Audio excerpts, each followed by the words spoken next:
Bir kalp kaç defa sever ortada var mı ya? Yok odur.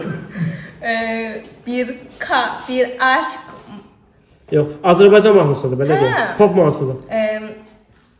Geç bilmedi. Bir ürək. Yok. Bir ürək. Yok. Zəng geliyor. Get. Hadi Aygün Kazımov var. Bir kemənim sanki. O değil. Düz dedi. Hakkıma girdim. Ben hukuklarımı talep edirəm.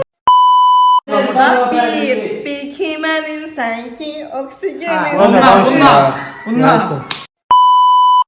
Deməli uşaqlar bu Azərbaycan mahnısıdır. Bildim. Bak masal dedi bu rəfiqələri var. Yo odur. Ayda. Mənim ki. Desem ola. Yok olmaz gel diye. Ay get daha fərdə. Bu nədir? Hatta bilmirsən də o. Gel. Bir dodaqlı gün işinə qoşulmuşam. Düz Gün de, işinə düz de. qoşulmuşam. Gün işinə qoşulmuşam.